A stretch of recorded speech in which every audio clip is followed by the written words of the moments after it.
paddock. This is pre Wiscombe Nationals with Jonathan Williamson and his Porsche. Jonathan, tell us a little bit about your Porsche. How many years have you had it and campaigned it now?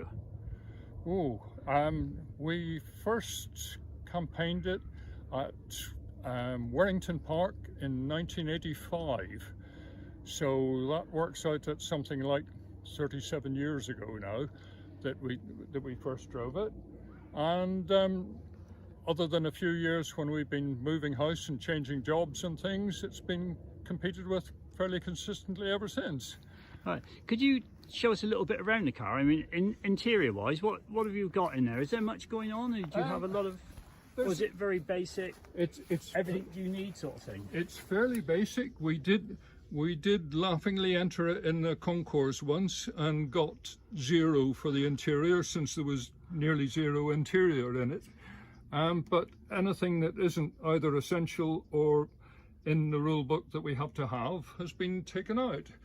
So we wanted to keep the general feel of the 911, so we've kept the dashboard, kept the instruments and whatever else, so it's hopefully like it would have been in the late 70s as a race car.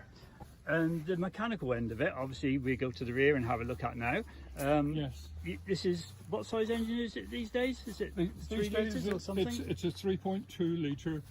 It's a bit of a special engine. It's a 3.2 litre mechanically injected, so we've got a big injection pump, like a diesel injection pump, which literally just pumps petrol into it.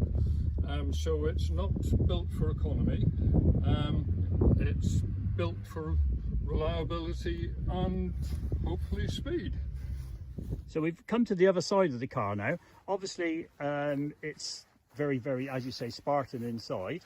All the unnecessary stuff has been removed. Obviously safety equipment all in. And has it always been in this guise, or I know it's got number plates on it, so is it, as regards road registered, do you ever use it on the road? Is it highway legal still? I don't use it on the road anymore.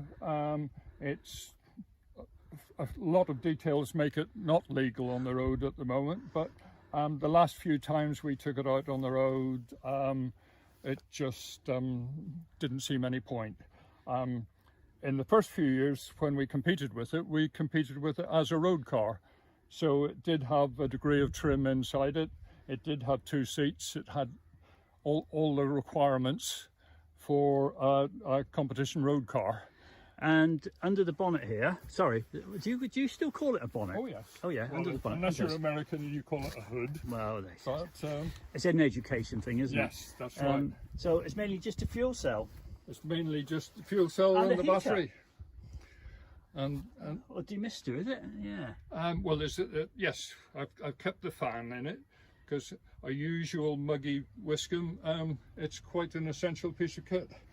And on a warmer day like today, it helps keep the drivers cool as well. So if you were running this in the competition trim, what sort of fuel consumption would you expect to get over a weekend? Is it gallons per miles yet, or? Yeah, pretty close, because I always budget to bring 5 litres of petrol for every run we're going to do with it.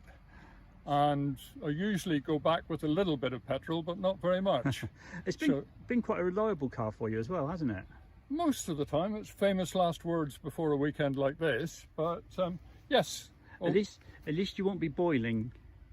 Shouldn't be. Because it's air cooled, isn't it? It's air cooled.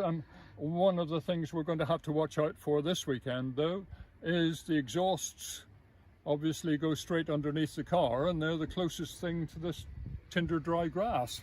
So we're going to have to be very careful where we park it. Well, that's lovely, Jonathan. Thank you for doing that for us. You're very welcome. And then it gives people a little bit of an insight into your car, which is, you know, something they've seen here for many years, and hopefully they will appreciate a bit more what it is. Thank you very much. Thank you.